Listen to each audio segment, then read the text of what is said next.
Olá, seja bem-vindo a mais um episódio do Sixcast, o podcast da Six Capital que fala sobre mercado imobiliário e investimentos. Eu sou João Pedro Araújo, gestor de recursos que faço parte do time de gestão da Six Capital. Hoje a gente tem o prazer de receber André Colares, sócio da Smart House Empreendimentos Imobiliários, e a gente veio aqui contar um pouquinho da história do André, como que ele começou nesse segmento, falar um pouquinho de curiosidades, até outros segmentos que ele tem desbravado aqui, mas principalmente do mercado imobiliário, de loteamento, de residencial vertical, entre outras coisas. Então, primeiro, André, obrigado por aceitar o nosso convite de fazer esse bate-papo. E antes da gente entrar na Smart e tudo mais, se você puder contar um pouquinho da sua história, como que você entrou nesse segmento, assim, você é um cara jovem que já tem um track record relevante aqui no mercado imobiliário. Então, assim, como que você começou aqui nesse mercado, André? João, primeiro eu queria agradecer a você pelo convite, estar participando aqui do podcast da Six. Estou muito honrado, vocês já são parceiros, muito importantes para a gente, da Smart. Estou muito feliz de ter sido convidado. Queria agradecer quem está aí acompanhando a gente, né? Muito obrigado também pelo tempo, por estar aqui com a gente aqui, nesse projeto novo, projeto inovador nesse que vocês estão fazendo aí, muito legal.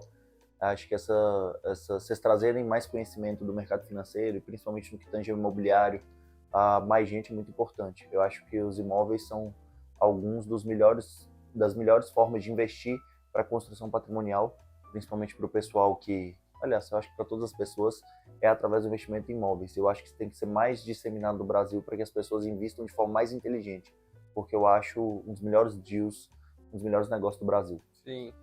Muito obrigado, então. Vamos lá, falar um pouquinho sobre mim, como é que começou a minha história.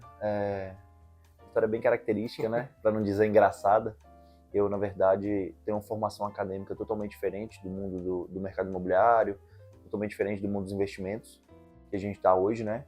Eu sou formado em medicina, né? Então eu fiz medicina na minha cidade lá, eu sou de Montes Claros, Minas Gerais, norte de Minas, e fiz medicina. Durante a graduação comecei a trabalhar nesse ramo de imóvel, já comecei a trabalhar com correspondente bancário, trabalhando com compra e venda de imóveis, ainda pequenininho. A parte de corretor, você era fazer esse papel ou não? Na verdade, eu comecei fazendo uma casa com um amigo, engraçado, fazendo uma casa com um amigo, e aí abrimos junto um correspondente bancário, que na época tem até hoje, né, na verdade, hoje diminuiu um pouco e condensou, mas que eram as empresas que eram autorizadas pela Caixa Econômica para fazer abertura de conta, financiamento imobiliário para a Caixa, e a gente começou nisso. Nesse meio do caminho desse escritório de correspondente, a gente fazia algumas compras e vendas de imóvel, que surgiu oportunidade. Ganhava Eu comecei a construir uma casinha, 2, 3, e quando eu formei, né, eu tinha 23 anos, a gente já estava aí no segundo projeto de loteamento e já tinha construído algumas casas e estava construindo já 200 casas, mais ou menos, né? Estou colocando aqui números macro, não chegava a ser 200. O primeiro projeto acho que foram 7 casas, o segundo 30 e poucas, e eu estava em desenvolvimento de um projeto já na época da faculdade ainda, com Jeric na Caixa, o segundo projeto de Jericado na Caixa, de 146 unidades. Então, assim, ao total, eu já estava entre unidades construídas em construção, antes de formar, com em torno de 200 imóveis e já acho que 2 loteamentos. Então, assim, minha experiência no setor foi muito precoce. E foi o setor que eu me apaixonei inicialmente, né? Até hoje, né? Sou apaixonado, desculpa. E foi onde que eu comecei a minha carreira de empreendedorismo. Sim. E tudo isso em Montes Claros, André? Porque, assim, uma curiosidade, né, que tem, principalmente a gente de São Paulo, né? Tem muita gente que é focado em São Paulo, às vezes interior, ou nessas grandes regiões, e você estava numa cidade que não era um pouco menor, né? Então você estava em outra cidade e hoje você está mais espalhado pelo Brasil, assim. Como que foi essa movimentação de começar lá, buscar outros mercados? Porque o Brasil tem um tamanho continental e muitas diferenças, né? Como que você encarou essa expansão pelo Brasil? Na verdade, como eu já novo, a gente já tinha, eu lá, sei lá, aos 23 anos estava com essa questão de um tamanho relativo para uma cidade do porte de Montes Claros, né? Uma cidade que tem por volta de 450 mil habitantes. A gente, obviamente, continuou lançando lá, continuou fazendo desenvolvimento imobiliário lá, mas como eu queria um crescimento, eu queria uma progressão da minha carreira empresarial, a gente precisava buscar novos mercados, porque é um tamanho limitado, né? A gente Sim. sabe que uma cidade de renda per capita nem tão alta e com 450 mil habitantes tem um mercado imobiliário, não é um mercado imobiliário tão robusto. Então, logo que a gente teve a oportunidade, ganhou o primeiro dinheiro, que já tinha uma capacidade instalada, de engenharia, que já tinha um know-how, a gente buscou fazer a expansão. Então, na verdade, a expansão nossa para outros estados, para outras cidades, foi um processo muito natural e necessário.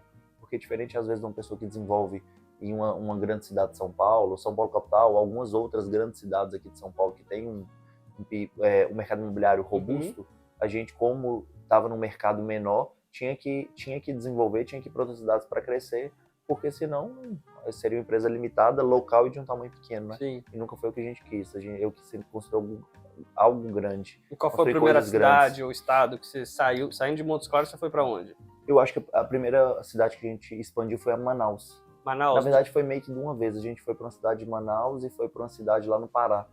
Pô, você saiu longe ali de Montes Claros. É porque, na verdade, o estado de Minas Gerais tem muita construtora, né? É bem concorrido as praças. E a gente teve a oportunidade com um grande grupo, que foi até um grupo muito importante pra gente na época, por aprendizado e por abrir portas pra gente, que era o grupo SFA, né? Que foi o pessoal ex-dono do supermercado Bretas, que convidou a gente a fazer umas casas em loteamentos deles, que eles tinham lá no Pará e de Manaus, né? Na verdade, uma cidade ao lado de Manaus chama Iranduba, mas a metropolitana de Manaus. Foi quando a gente fez a expansão. Então, assim, foi nessa época que a gente começou a expandir. Isso já tem bem alguns anos, né? De lá para cá a gente já está em várias outras cidades, alguns outros estados. Mas, assim, essa foi nas primeiras cidades que a gente foi. E o que você enxergou como desafio, assim, de, ir para outro estado, longe, montar equipe, às vezes leis diferentes, estaduais, municipais? O que você enxergou como desafio? O que você aprendeu e como que você se moldou para isso? Na verdade, o mercado imobiliário tem muitos desafios, né? Primeiro que cada cidade ela tem uma complexidade da aprovação de projeto que é muito diferente. Cada zoneamento urbano, as leis do município são muito específicas. Cada município tem sua história, tem suas leis. Então, assim, você tem que se adaptar ao município que você chega. Então, isso é um complicador. Paralelo a isso, as cidades têm a engenharia, como a gente faz mais smart empreendimentos, né? Porque, na verdade, quando a gente fala smart house, hoje é uma holding. A gente tem investimento não só no mercado imobiliário, como em outros tipos de mercado, em outros ativos. Mas quando fala da Smart Empreendimentos, que foi a empresa que eu comecei, que é a empresa que é incorporadora e loteadora, a gente começou a trabalhar e trabalha até hoje no econômico e no médio padrão, né? Então, você tem que ter uma eficiência operacional grande, principalmente no que tange a custo, né? Então, tem-se particularidades, por exemplo, Montes Claros tem zona, foi a cidade que a gente começou, tem uma zona, tem muito pouca chuva, chove muito pouco no ano e geralmente períodos mais demarcados. Manaus já os índices pluviométricos são bem mais altos, Manaus chove muito, Manaus chove durante alguns meses no ano, então assim, além desses desafios que são intrínsecos, que cada cidade a sua legislação, tem um desafio de equiparar a questão da engenharia para conseguir entregar obras num preço eficiente, você conseguir ser competitivo. Então isso foi um grande aprendizado. Mas assim, as grandes dificuldades trazem grandes aprendizados, né? Então isso também foi um ponto positivo, que a gente sempre teve que aprender de um jeito ou de outro a ser bem eficiente. Sim. E falando dos dois tipos de segmento que você mencionou, de incorporação e loteamento, eu entendi que você começou no segmento de casas, né? Comprar um terreninho, montar uma casa, começar alguns loteamentos. E quando teve ocorreu uma virada de chave para fazer essa incorporação vertical ou não? Como que foi isso? Na verdade, eu já comecei meio que fazendo casinha e fazendo loteamento. Só que quando eu comecei no primeiro loteamento, a gente vendia lote em avulso para construtor individual. Tipo, naquela época, sei lá, vendia lote a R$35.000, lote de 130 metros, para que era vendido à vista para o construtor. Então, eu fiz esse loteamento e fiz as casinhas e incorporação. Aí depois, no segundo momento, eu fui para o modelo que a gente atua hoje em loteamento, que é o modelo mais comum no mercado. São lotes que você desenvolve para vender para clientes ou para investidores e parcela para eles, né? Faz financiamento próprio. Que a gente brinca que é quase uma mistura de mercado imobiliário com financeiro, né? Porque são financiamentos de longo prazo, até 15 anos e tudo, então tem uma dinâmica bem específica.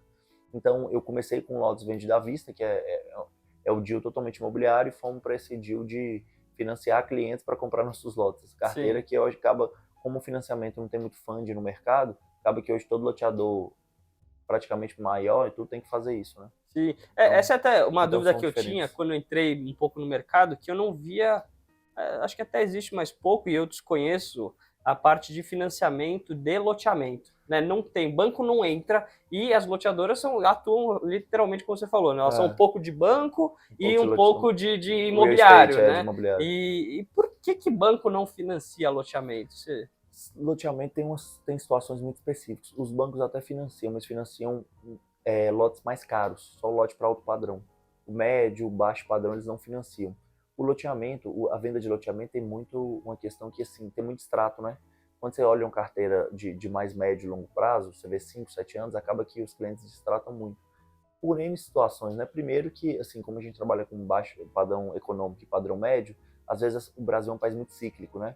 Tem muitas convergências que fazem com que a renda desse pessoal varia, infelizmente, varie muito. Então, a pessoa perde o emprego, a pessoa, como não é uma compra de primeira necessidade, não é alimentação, não é o arroz com feijão, não é o supermercado, não é a prestação da casa da Caixa que ele mora, que ele substituiu por um aluguel, Ele deixa de é pagar. mais um investimento, como se fosse financeiro, uma poupança imobiliária, ou então é algo que ele fez ali, comprou o lote, está pagando parcelinha para depois ele construir a casa, ele acaba que deixa de pagar quando passa um aperto. Então, infelizmente, temos essa situação do distrato muito elevado. E a gestão disso tem que ser uma gestão ativa imobiliária. E assim, acaba que para um grande banco fazer esse financiamento, para fazer uma gestão ativa imobiliária, não vale a pena. Fica complicado, né? Então, assim, é complexo. Então, para o banco não vale muito a pena financiar. Fora que, por exemplo, quando você fala de lote mais popular, muitas vezes a entrada do cliente é 5, 10%. E só o custo para escriturar é 5%, 6%. Então, às vezes, se você bota um financiamento bancário na cara, baixa muito a velocidade de venda, porque se tivesse, né? Porque nem tem. Porque você ia ter que, além da entrada, pagar os custos para escriturar no ponto zero, fica caro para um cliente que ele, assim, quase aguenta só o valor da parcela. Então, assim, é uma situação muito específica. Então você tem que atuar um pouco como mercado, como incorporadora, loteadora, né, na verdade, e um pouco como agente financeiro, mas que também gera oportunidades. É um mercado que ainda, se você faz muito, se você faz bem feito, se você procura um bom projeto, se você acertar na localização, se você lança da maneira correta, se o cliente gosta, o loteamento dá muito dinheiro. Sim. Então, assim, essa legal. parte de crédito até, assim, tem muita incorporadora que faz Minha Casa Minha Vida e já tem um sisteminha da Caixa que faz a aprovação de crédito ali, né? Então, às vezes, ele nem tem uma área de análise de crédito, porque aprovou, depois que ele repassa ainda, o risco é Caixa, ele não tem muita análise, porque ele também não corre tanto risco, né? Em linhas gerais. Em linhas gerais, Mas no loteamento é diferente, né? Você precisa fazer uma análise dele, porque se ele destratar, você que tem que fazer todas as coisas. Como que você faz essa análise de crédito? E o que são esses indicadores que você olha? O que é distrato? Não sei, essa parte de análise financeira. Assim, mudou um pouco o mercado Minha Casa Minha Vida, né? Porque antes, as consultoras, até uns 3, 4 anos atrás, elas não tinham muito pró-soluto para financiar o cliente. A Caixa, mais o subsídio, financiava quase todo o valor do imóvel. Hoje mudou porque aumentou muito a entrada, porque os parâmetros de financiamento até esse ano não tinham mudado, e aí subiu o valor do imóvel pela inflação, principalmente inflação de custo de material e tudo mais, e esse parcelar mais estava tendo que o cliente pagar. E o cliente não tem condição, esse cliente, na maioria dos casos, não tem condição de pagar à vista. Então acaba que as construtoras todas tiveram que amortizar isso, pegar esse valor de entrada e dividir para o cliente. Só que isso é uma gestão complexa. Por quê? Porque a garantia, primeiro, ela é da Caixa, né? Então a garantia é do banco que financia. Então, assim, você está financiando um cliente sem nenhuma garantia imobiliária, né? Então, assim, já é complexo. Cada incorporadora tem sua estratégia, né? Tem uma que coloca para pagar durante a obra, algumas alongam um pouco mais. Cada tem sua estratégia. As empresas, elas estavam mais agressivas, deixando até o lucro todo no pró-soluto, mais do que o lucro no pró-soluto. Só que, assim, como agora durante a pandemia, o setor, primeiro, a inadimplência explodiu, né? Cresceu muito desse pró-soluto. E a margem estava toda lá, e as consultoras tiveram muito prejuízo financeiro, todo mundo hoje está um pouco mais conservador. Sim. A gente, como tem uma premissa bem mais conservadora, a gente nunca estendeu muito o pagamento pró-soluto, nunca aumentou muito a taxa de pró-soluto aceita, porque a gente sempre teve premissas mais conservadoras na gestão da incorporadora. Sim. Mas mesmo isso assim, não diminui sua velocidade de venda ali diminui. Ou foi tranquilo? Não, diminui, mas assim, é o tal do negócio, né? Assim, quase o drama que o varejo está vendendo. Será que vale a pena vender mais em detrimento de margem?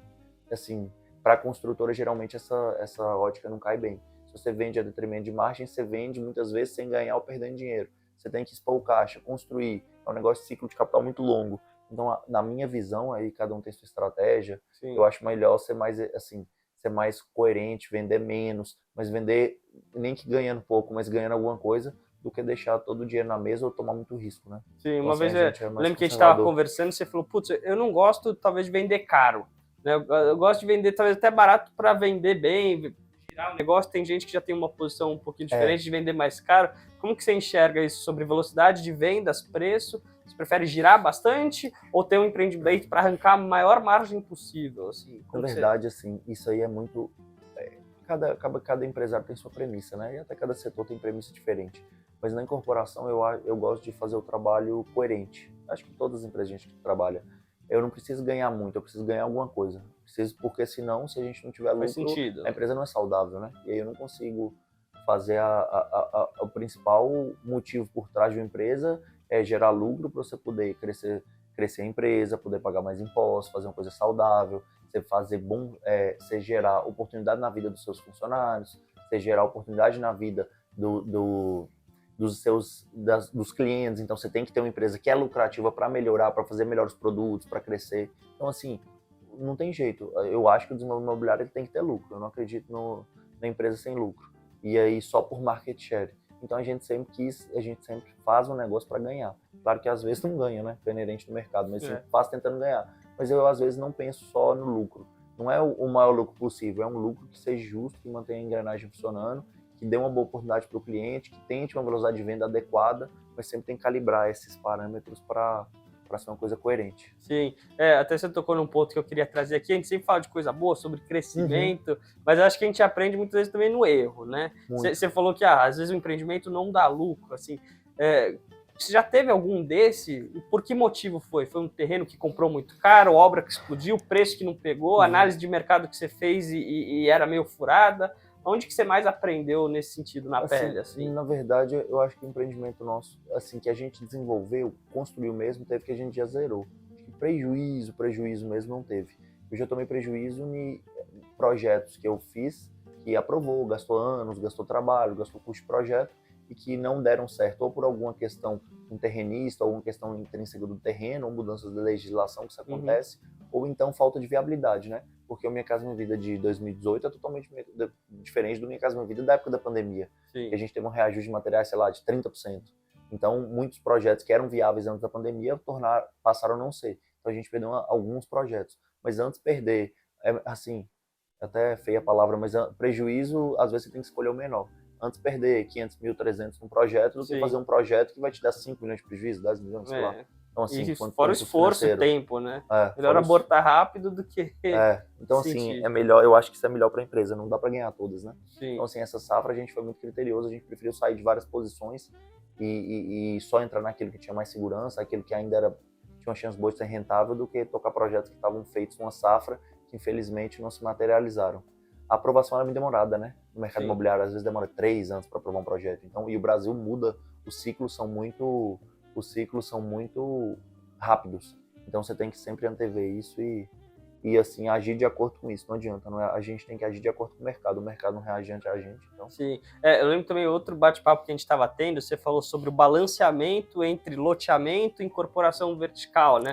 Que muita gente às vezes só foca em Minha Casa Minha Vida, daí fica um pouco dependente ali do funding da Caixa, se ela vai uhum, mais lento, às vezes fecha a torneiria ou não, e acaba fica dependente daquilo. E você falou uma vez para mim, putz, João, eu gosto de ter os dois porque às vezes eles são uns ciclos um pouco diferentes, uhum. um depende de banco, o outro não, às vezes um dá mais lucro, o outro dá menos. Como que você enxerga esse balanceamento entre ter uma empresa que acaba fazendo os dois, né? Tá nesses dois segmentos. É, assim, a gente é um pouco fruto da experiência que a gente já viveu, né? A experiência pregressa.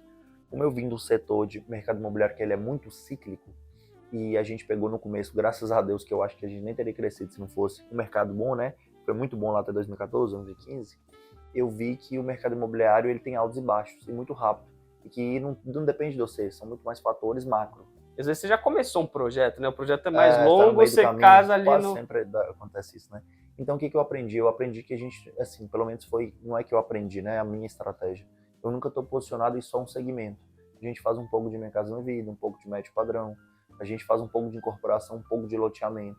Então eu acho que assim, essa diversificação, mesmo dentro dentro do negócio de construção, de mercado imobiliário, ela é importante que a empresa fica mais saudável.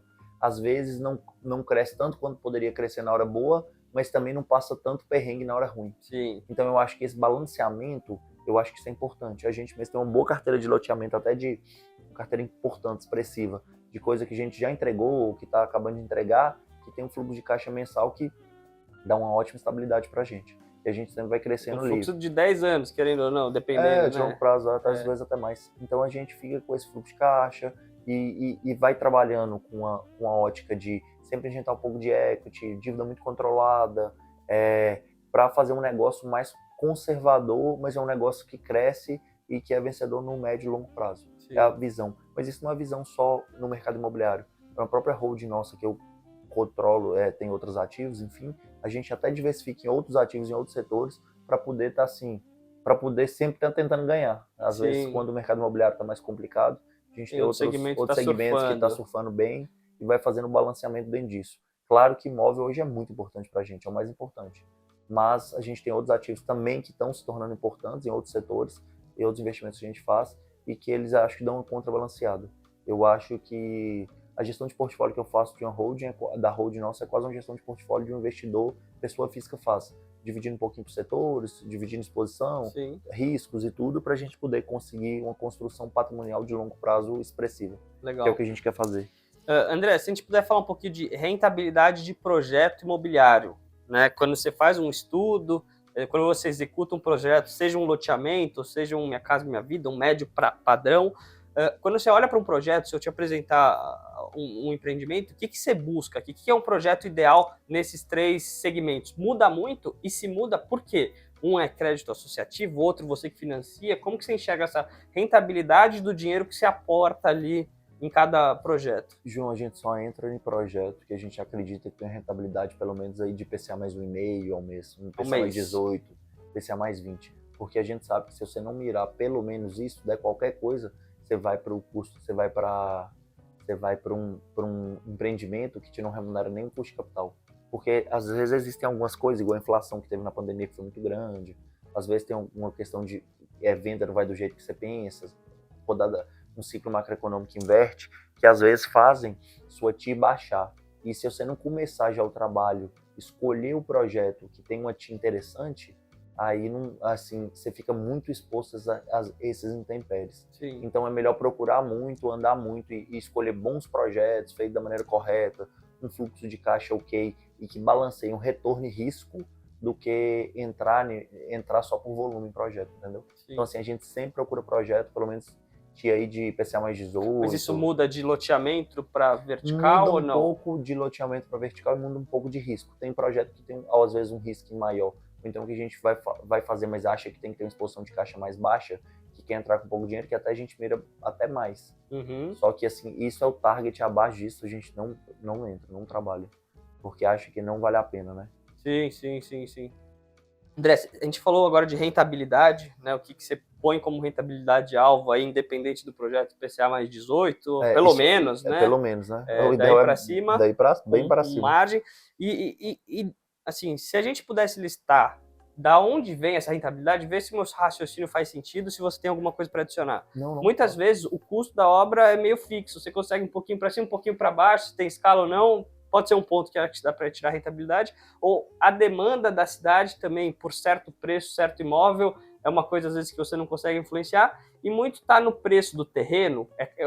A rentabilidade está em comprar barato, tem que fazer um produto diferenciado. Da onde que você acha que você consegue extrair uma rentabilidade legal? Um pouquinho de estudo de cada um dos itens que você falou, o preço que você chega, às vezes principalmente imóvel popular, 5, 10 mil reais a mais no preço, que na tese é pouco dinheiro para um imóvel, faz muita diferença na rentabilidade.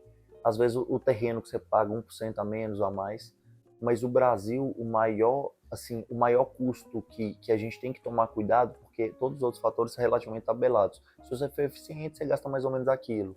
A velocidade de venda vai de X a X se você tiver lançado um meu empreendimento. É o custo de capital. Então você tem que arbitrar o investimento imobiliário muito. Os juros do Brasil, agora está absurdamente caro, né? Mas assim, historicamente, os juros do Brasil é muito caro. Tanto os juros quanto o spread, né, da operação de crédito. Então o custo de capital da construção é muito alto. Então, assim, por incrível que pareça, uma das maiores sabedorias é você saber balancear esses itens que você falou, a velocidade de venda, o projeto, saber balancear o custo de construção e principalmente o fluxo de caixa, o capital aportado e sua exposição de caixa máxima e a curva de exposição e o tempo de exposição, porque isso vai mudar muito o custo financeiro no seu empreendimento. Isso muda muito a ti, muda muito a margem de lucro. Então, assim, você saber balancear esses fatores, você saber ler fatores macroeconômicos, saber balancear essas questões de preço, de quanto custa o terreno, quantos por cento, né, que geralmente, pelo menos no nosso negócio, praticamente 100% são permuta, e o custo de obra, você saber balancear isso com a exposição de caixa, eu acho que é quase às vezes você expõe um pouquinho menos, o projeto nem é tão maravilhoso, mas só de expor menos, sua rentabilidade explode, né? Exatamente. Porque se você, mesmo em margens mais baixas, se você expõe pouco capital, sua TI explode. Então, Sim. assim, tanto você expõe menos capital quanto capital por menos tempo, né? Sua TI cresce muito, então isso é muito importante. Sim. Faz muita diferença. E você vê isso também, que o crédito associativo ajuda muito nisso para exposição de caixa? Porque tem gente que fala, putz, é bom que o dinheiro vem durante a obra, mas é ruim que o preço está travado, né? Como que você vê esse balanceamento? Assim, claro que tem a parte do preço travado, mas assim, o baixo padrão, o imóvel popular, ele é vindo de linhas subsidiadas. Então, na verdade, o cliente você não consegue reajustar preço de acordo com a inflação, de acordo com isso. Consegue, mas não é tão diretamente correlacionado. No alto padrão, por exemplo, é mais fácil ajustar preço. A demanda, mercado e tal. No baixo padrão não, você tem um mercado gigantesco, mas as pessoas não conseguem comprar, não tem renda para isso. Então, assim, o que você adianta arbitrar assim, muito preço? Assim, o preço não está na sua mão, não é de acordo com a inflação. Na pandemia subiu, vamos supor que tenha subido 30% dos materiais, o imóvel popular não subiu 30%. Isso até é um ponto aqui. Todo mundo, quando fala de imóvel, fala, não, imóvel protege com a inflação. O André tem uma opinião um pouquinho diferente, né, André? Imóvel e inflação andam junto? Eu acho que imóvel e inflação no médio e longo prazo andam juntos, principalmente em imóveis de médio padrão, lotes, imóveis de alto padrão. Eu acho que o econômico, ele não é tão... sobe, obviamente, só por índices inflacionários, mas ele não é totalmente correlacionado. Por quê? Se você aumenta o subsídio, se você tem um financiamento que ele é muito abaixo do mercado, como graças a Deus porque isso aí não é nem questão de mercado, isso é questão de justiça social. A pessoa mais simples não ter acesso à casa, você detona todo o país, porque a habitação, uma pessoa que tem uma moradia justa, ela tem uma vida digna. Então, assim, isso aí é uma justiça social que o governo tem que fazer mesmo, toda a sociedade tem que fazer com as pessoas mais simples. Sim. Então, assim, eu sou muito defensor desse programa de habitação popular, dos programas de habitação popular em geral. Mas, como eu estava falando, essa questão da inflação dos imóveis, eu acho que no econômico ele não é diretamente correlacionado por ter subsídio, por a população ter uma capacidade de renda e de poupança mais menor. Então, acho que não anda diferente. Sim. Então, assim, tem a ver, obviamente, mas tem questões macro e questões pontuais que às vezes não acompanha plenamente. Sim, esse é o último ajuste que o governo fez. Se eu não me engano, posso estar falando besteira, fazia um certo tempo que ele não rearrumava a tabela, né? Como que vocês enxergam essa movimentação recente? É justo? Foi a mais? Foi a menos? Foi favorável, é uma boa sinalização do governo que está olhando. Tinha um tempo já que não reajustava, mas porém essa ainda foi muito boa o que eles fizeram, mas isso foi mais impactante para cidades maiores, né? Porque as cidades maiores aumentou o programa, não aumentou tanto subsídios, assim. As cidades maiores as pessoas têm mais condição de renda, têm mais capacidade de renda. Então aí são imóveis novos que estão dentro do Minha Casa Minha Vida, que tem acesso a um funding mais privilegiado, as pessoas têm uma renda maior para comprar, tem mais uma entrada. O problema é que a habitação popular em cidades médias e pequenas está muito difícil. Muito difícil. Mesmo que melhoraram o programa, ainda assim tem muita cidade que não tem se você não é um player local que constrói lá de maneira meio amadora, não é sustentável. A TI não fecha, a margem é muito pequena, muito complexo operar. Escala, às vezes. Ganho de escala, mas você não tem escala de venda também. Então isso assim, que eu ia falar. Ganho de escala, quando não tem escala de venda, não é só produzir, tem que vender, né? Então, assim, infelizmente, a habitação em cidades pequenas e médias mais pobres, ela está praticamente inviável economicamente, popular.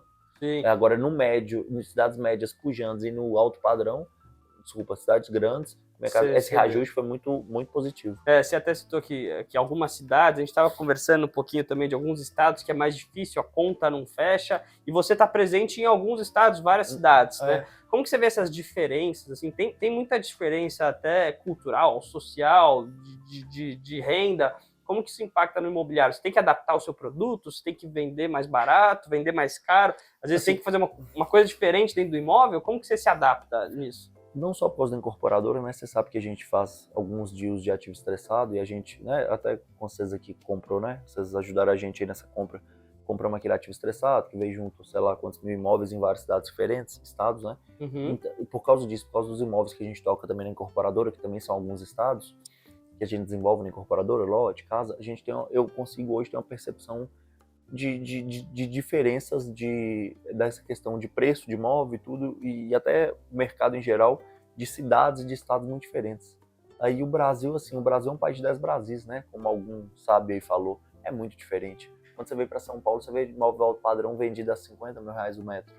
Quando você vai para cidades, imóvel de médio, cidades até de estados importantes, você vê médio alto padrão sendo vendido a 6 mil, 7 mil metros. Então, assim... Tem diferença de planta também? Às vezes, essa cidade tem que ter varanda com churrasqueira. Essa aqui tem que ter um quarto maior. Tem totalmente. Cada cidade tem suas particularidades culturais. O Brasil é muito diferente de clima. O clima do Sul é totalmente diferente do clima do Norte, do Nordeste. Os hábitos culturais do Sul são diferentes. Os hábitos culturais mudam até de estado para estado próximo. Então, tem isso. Mas também tem as diferenças de preço, né? A renda do Brasil, assim, quando você pega, por exemplo, o estado de São Paulo. O estado de São Paulo é brutalmente mais rico do que um estado lá do Nordeste. Então isso faz o preço de imóvel é muito dependente da capacidade de poder aquisitivo das pessoas. Então muda demais, entendeu? Então assim, tanto é que tem incorporadores locais na cidade de São Paulo que são gigantescos, ou que atuam só na metropolitana. E às vezes tem incorporadores que atuam em cidades ou várias cidades pequenas que os caras assim, ganham pouco. Então assim, é relativo. O mercado imobiliário é muito relativo. Sim. Realmente um mercado que cada cidade tem suas particularidades, cada cidade tem sua história, mas o grande problema, o custo de construção não muda tanto. Não varia muito num lugar que é inacessível, assim? Muito difícil. Assim, muda 20%, 30%, sei lá, mas não é tanto. Se você parte de um imóvel que tem lugares que é 3 vezes mais caro que outro, o custo não é 3 vezes mais alto, 4 vezes mais alto. O que isso implica? Existe muita margem em certos imóveis, em certos empreendimentos, em certas cidades, e pouquíssima margem naquilo que é muito barato. Sim. Então, assim, meio que construção não tem milagre. Sim. Quando você olha para a margem, né? Não falando de rentabilidade, mas margem, você vê VGV vendido, menos custo, menos tudo. Vocês têm algum alvo, assim, normalmente de 10 a 25? Onde que aí tá? Depende. Ou muda muito isso? Incorporação é uma margem, loteamento é outra, totalmente diferente. Incorporação popular tem uma margem, o médio tem uma margem um pouquinho maior. Então, assim, quando você fala de incorporação popular, a gente só entra em projeto que tem pelo menos uns 12. Quando você fala de 12 você já topa. Incorporação, né? Sim. Um custo, retirado do custo de capital, claro. Sim. Eu sempre faço a conta tirando o custo de capital todo. Mas uns 12, dependendo, já dá para entrar, se tem risco baixo. Médio padrão 15, 18. E loteamento tem que ser maior, né? Porque você financia o cliente, se você não tiver margem, você não tem como financiar, né? Ter o payback. Então as margens de loteamento elas são bem maiores. Sim. Quando a gente fala de permuta, André, então você acabou de falar aqui que normalmente não compra terreno, né? Faz permuta a mais. A premissa nossa financeira é não comprar, porque quando você compra, a chance de dar errado é muito maior. Primeiro que quando você compra um terreno, você sofre um risco que às vezes não depende de você, que é de complexidade da legislação local. Então isso já é um grande, às vezes você compra um terreno, o zoneamento muda, seu terreno que você comprou, fazendo conta para fazer um prédio de tantos andares, não pode fazer mais tantos andares, só pode construir casa. É um exemplo meio bizarro, mas acontece. Ou não pode fazer mais tantos andares. Às vezes você pode comprar com desconto também, ou não, assim? Não, às vezes você compra e a legislação muda depois. Você lembra quanto você compra para você aprovar, às vezes demora 3, 5 anos?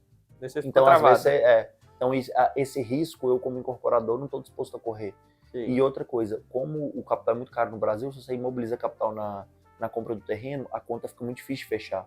Então você não chega naquela rentabilidade que você quer. Então já a gente sempre procura fazer permuta. Né? Aí quando você perguntou, varia demais de empreendimento para empreendimento.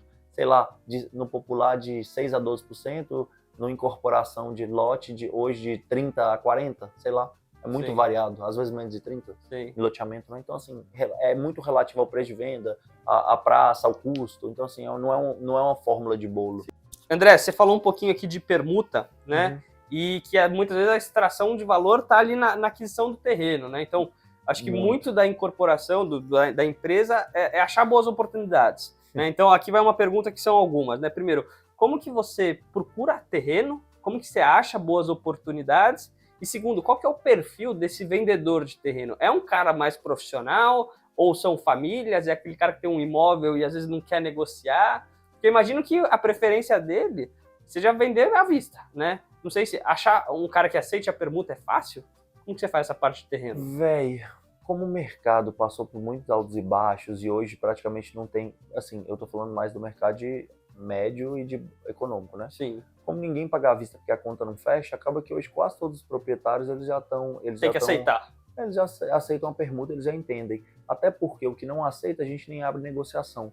E o cara que não aceita geralmente vai no mercado todo, vê que não vende à vista, ou então vende por um valor vezes Ridículo, mais né? muito barato, e aí acaba voltando depois com a incorporação. Então meio que isso é uma regra de mercado, porque meio que quem não faz isso sai do mercado, porque quase invariavelmente quebra. Né? Então assim, ou então passa muita dificuldade financeira. Então, o mercado ele se autorregula, né? Isso aqui é legal. Então, isso. Mas aí você perguntou como é que a gente procura terreno, qual o perfil? Muito variado. É muito variado. Tem terrenistas profissionais, gente que comprou, que meio que pré-aprova, que organiza, que incorpora. Tem gente que é um terreno só, tem famílias. Assim, é muito relativo. Mercado imobiliário, cada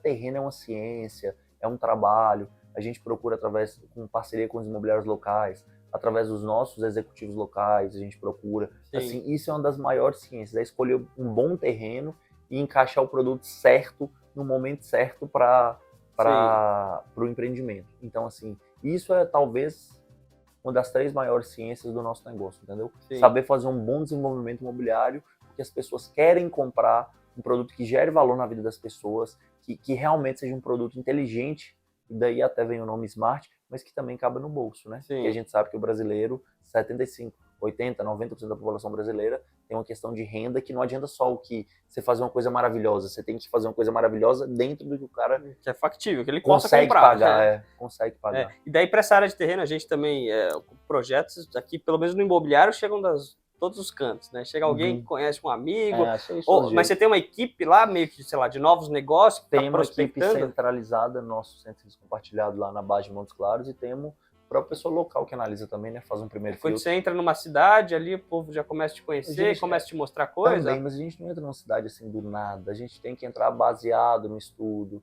já são lugares específicos, a gente compõe o número de terrenos mínimos para fazer sentido, porque a implantação numa cidade é caro, as pessoas te conhecerem é caro, o marketing inicial é caro. Então, assim, a gente entra dentro de uma estratégia recortada, não entra dentro de uma cidade aleatória.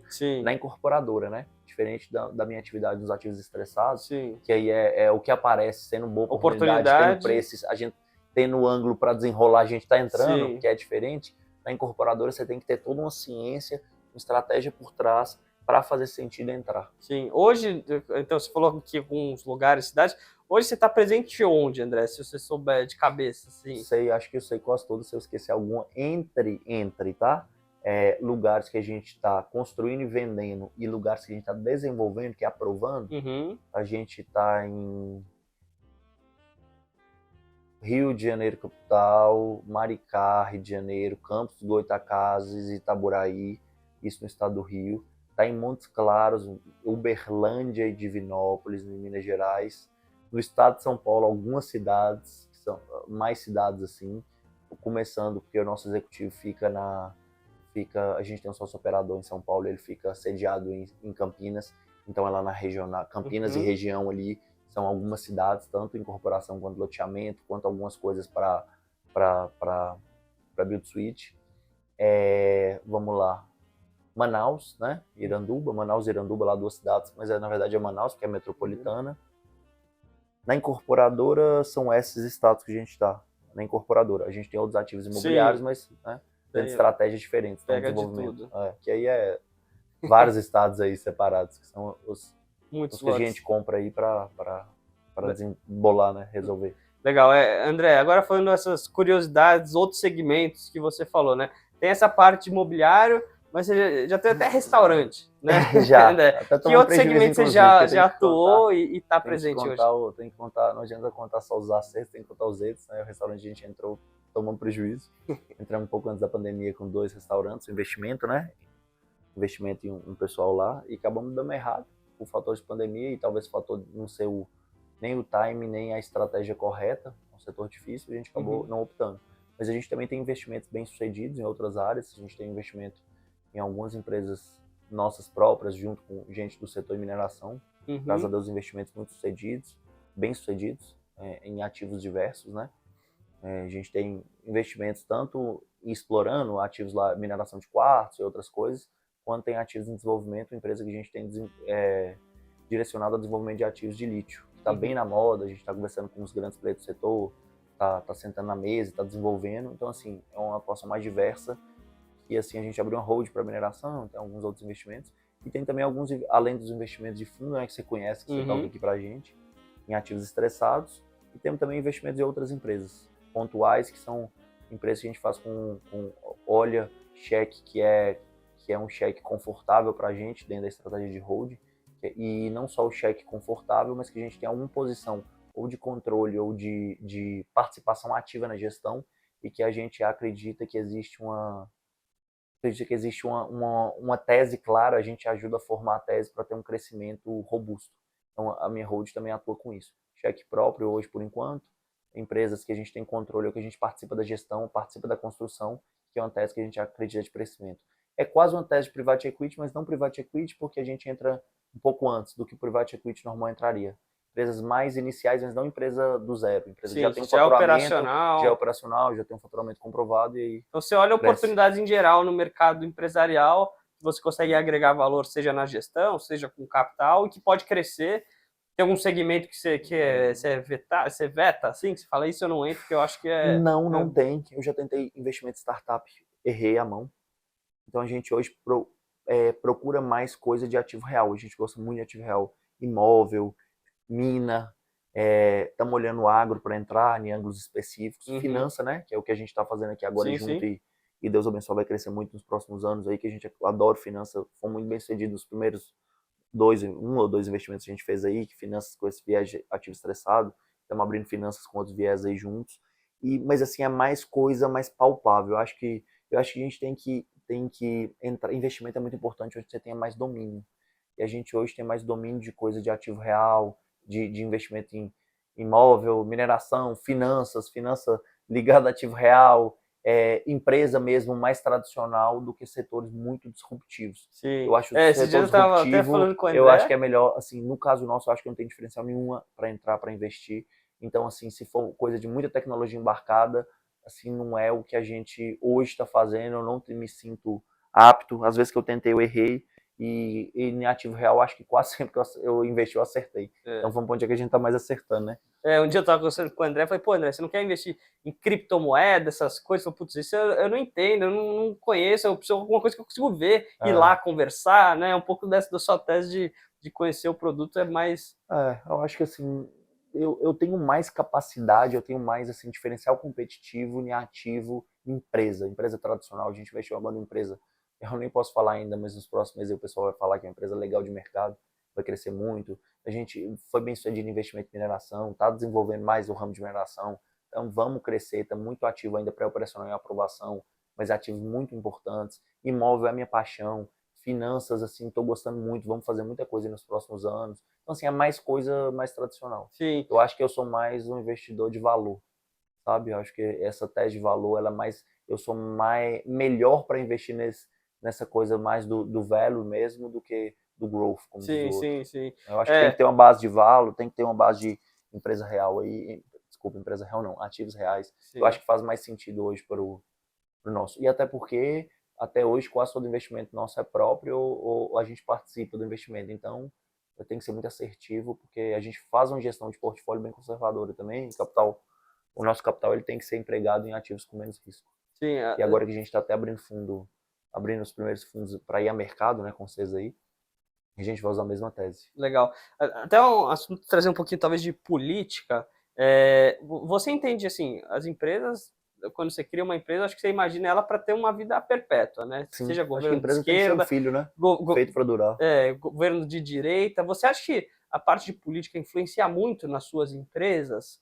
Ou você não olha muito para isso e fala, não, tem que tocar o barco quando tiver? Ou tem uma influência muito grande? Como que você enxerga lidar com esse cenário macroeconômico político aqui? João, eu tenho 31 anos, né? Eu comecei a trabalhar acho que com 20. E assim, minha vida mudou muito, né? Obviamente, de quando eu comecei a trabalhar para hoje, né? Você é até muito mais do que eu imaginaria que tinha oportunidade. Sou muito grato a Deus pelas oportunidades que eu já tive, tudo, o crescimento que a gente teve, que eu acho que para onde que eu vim é muito, mas para onde a gente quer chegar ainda é pouco. A gente vai bem mais longe. Mas em 10, 11 anos de trabalho, uns 11 na verdade, né? Ou em torno de 11, sei lá, 12 anos de trabalho, não sei. O tanto que eu já vi de mudança de ciclo macroeconômico, de mudança política, de pandemia. Então, assim, eu acho que tinha uma época que eu era mais preocupado com isso, sabe? Hoje eu tenho muito mais uma visão focada em fundamento e focada no médio e longo prazo que da política. As vertentes políticas, elas vêm e vão, né? Assim, pende para um lado, pende para o outro, mas eu acredito muito no Brasil, sou muito esperançoso com o potencial que o Brasil tem. Então, assim, eu acho que vai para a direita, vai para a esquerda, mas eu acho que o Brasil é um país que tem um futuro importante. E não adianta a gente pensar muito e nortear aquilo que a gente não controla. Claro que eu acho que todos nós temos que ser mais politicamente ativos, a gente tem que cobrar para, independente do governo, eles tomem as melhores medidas, a gente tem que procurar entender mais política, e é claro que eu calibro meus investimentos, tanto em setores quanto a expor mais, frear, acelerar, por causa de horizontes políticos, mas eu sou um comprado na tese do Brasil. Eu acho que a Uhum. gente aqui é um país que ainda vai crescer muito, e eu me entendo como um Sim. soldado para vir aqui ajudar um pouquinho a coisa acontecer, gerar emprego, crescer, e eu acho que independente da política que tiver, nós vamos crescer, a Sim, gente do vai dar cenário que certo. tá. O Brasil tá nesse. Tem muita gente que espera também o Brasil do amanhã, fala, não, você tem que estar. E do jeito que está hoje, né? Vamos tocar com o que tem. Eu acho que tem.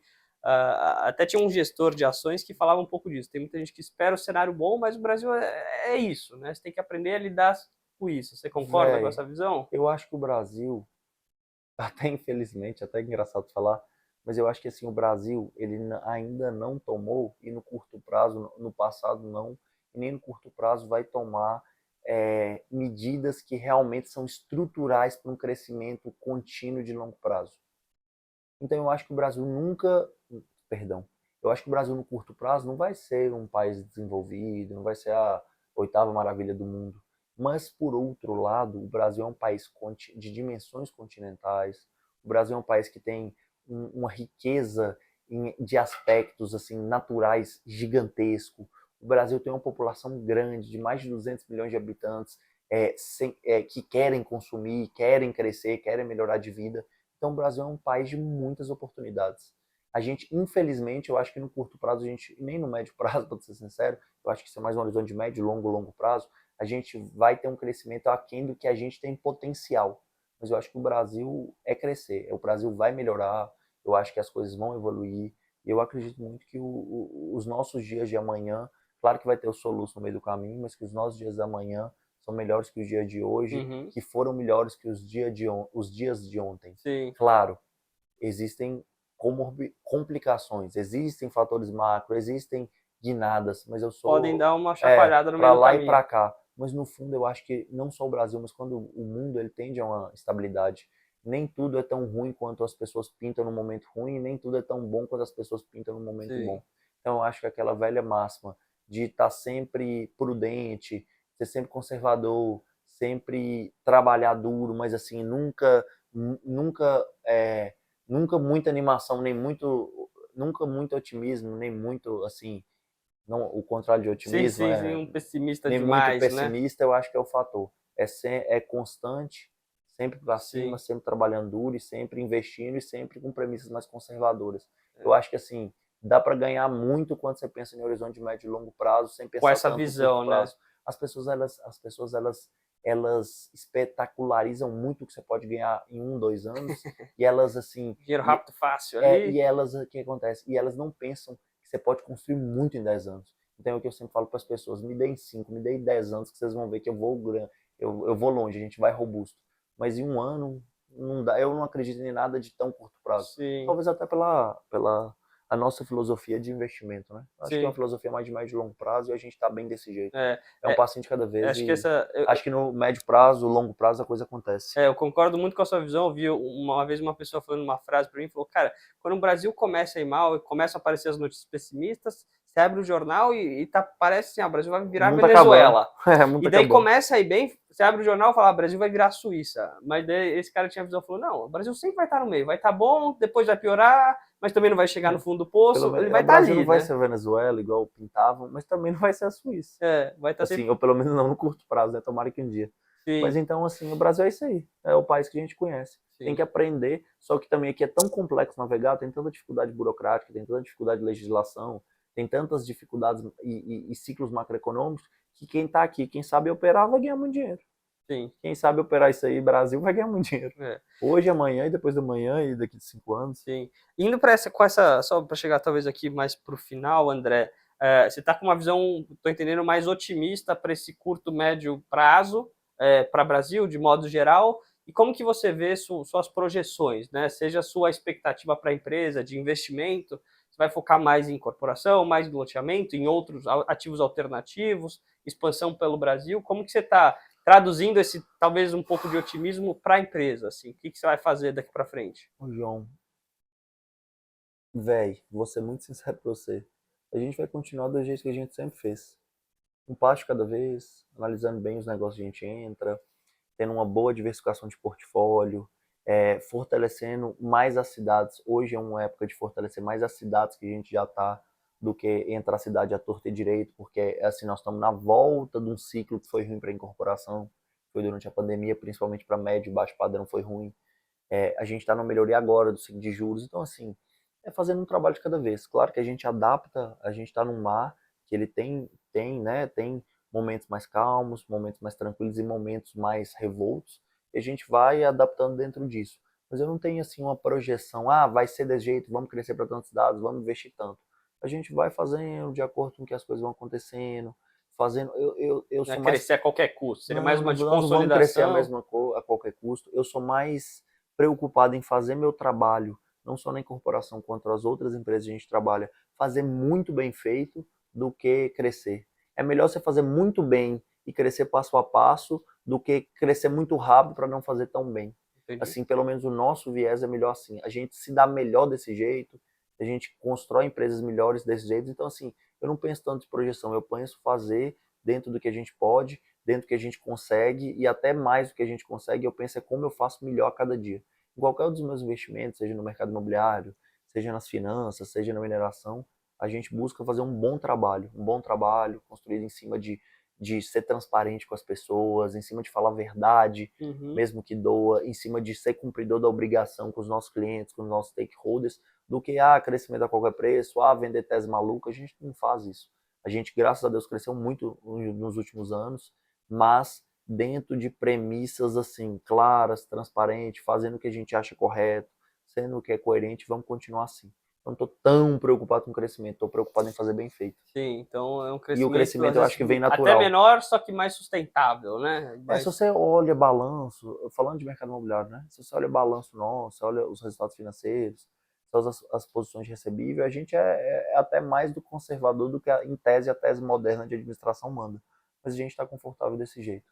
Como você falou, eu estou construindo uma empresa para décadas, não para sim, 5 anos. você ficar Então, confortável até no momento de crise, né? Porque daí a você não gente, precisa também vender a qualquer custo, a gente fazer... não vende a qualquer preço, não faz loucura. Então, assim, estamos confortável desse jeito. E agora que eu estou entrando no mercado mais para fundos abertos, abrir fundos para outros investidores, isso que a gente está fazendo aqui, esse trabalho de finanças, vamos fazer com o dinheiro das outras pessoas a mesma coisa que a gente fazer com o nosso. Ser muito diligente, investir só em boas oportunidades, Uhum, não investir por investir, fazer, tentar fazer tudo muito bem feito. Porque eu acho que uma hora, eu acho que assim, os resultados vêm, entendeu? sim, O pessoal, eu acho que as pessoas, elas preocupam demais com o resultado e esquecem da jornada. É muito melhor focar na jornada que o resultado dele acontece, é meio que inerente. natural ali. É relativamente natural, desde É. que foi feito, Sim, bem natural, se feito, foi né? bem feito. É. Legal, André. Acho que a gente passou um pouquinho de tudo, assim, não sei, André, se tiver Eu nem sei, aqui a gente está inaugurando aqui as novas câmeras, que o André é a cobaia aqui, eu nem sei qual que tá. Eu sou a cobaia, gente, vocês estão vendo. Se eu falei bestagem aí, ó, se ficou ruim, se eu tô feio aqui, viu? Não. Eu sou cobaia. Tem uma pergunta de telespectador aqui, até pode fazer, Tainá, eu repito aqui que a gente está com o microfone. Eu queria que ele desse uma dica para os empreendedores novos. Legal, talvez não tenha ouvido aqui, a Tainá, que cuida de tudo isso aqui, que faz acontecer, acabou de perguntar, pediu para o André, que tem essa história de empreendedor, dar uma dica para quem quer entrar nesse mercado, para um novo empreendedor, o que você daria, assim, entre todos os seus erros e acertos, o que você falaria para esse cara? A maior lição que eu aprendi, credibilidade vale mais que dinheiro, palavra vale mais que dinheiro. As coisas que eu consegui na vida até hoje, foram advindas de uma credibilidade que eu construí, da oportunidade que as outras pessoas deram para mim pela credibilidade, por ser cumpridor das obrigações e ter palavra. Então, credibilidade, um nome bom vale mais que dinheiro, porque com credibilidade você ganha dinheiro quantas vezes for. Só trabalhar duro, se cercar das pessoas certas e com a pé certo. Mas foque muito em ter credibilidade para quem está começando, fazer as coisas corretas, pagar seus impostos, tentar fazer um bom produto para seus clientes, atender bem os clientes, honrar seus compromissos comerciais, que eu acho que a coisa acontece. Acho que não precisa focar tanto em resultado, o resultado vem. Foque na sua credibilidade, foque em fazer um bom trabalho, que eu acho que as coisas vão acontecer no meio do caminho. Então, assim, de tudo que eu aprendi, é que credibilidade vale mais que dinheiro, e a melhor coisa é um bom nome. Às vezes é melhor tomar um prejuízo e honrar com seus compromissos do que muito ter melhor. um lucro de curto prazo, mas aí não muito conseguir melhor, porque negócio, a vida, qualquer ganho, o ganho de verdade ele é construído no médio e longo prazo, né? Então, assim, é muito melhor você assumir um prejuízo para manter sua palavra do que perder sua palavra por causa de dinheiro. Porque esse dinheiro, se você faz a coisa bem feita, vai ter sido pouco no futuro. Você ganha mais depois. E também porque eu acho que a coisa não é só dinheiro. O valor, não existe valor em ganhar dinheiro em detrimento dos outros. Existe valor em ganhar dinheiro construindo e gerando valor para a sociedade. Esse é o verdadeiro valor. Para o seu cliente, para os seus funcionários, para o governo, para o país e para um todo. Isso sim que é verdade. É o valor de verdade. Legal. Bom, acho que a gente conseguiu abranger um pouquinho de tudo, do começo até as perspectivas. André, eu queria agradecer novamente você ter aceito aqui o nosso convite. Que isso, estou muito lisonjeado por estar participando aqui com vocês, com a Six, que é parceiro aqui. São pessoas que eu gosto tanto e que, parabéns de novo pela iniciativa de estar levando a educação financeira, né, de investimento, e também, né, principalmente com foco no mercado imobiliário, né, que a gestora Souza é bem focado nisso, porque isso é muito legal e as pessoas precisam. E não esquece, gente, independente de investimento, está muito em voga, mas quem compra terra não erra. O mercado imobiliário é muito bom. Tem uma parcela do seu portfólio, tem uma parcela do seu recurso investido em imóveis, que assim, a indústria imobiliária, eu acho que no Brasil foi, em número, quem mais construiu riqueza, sabe?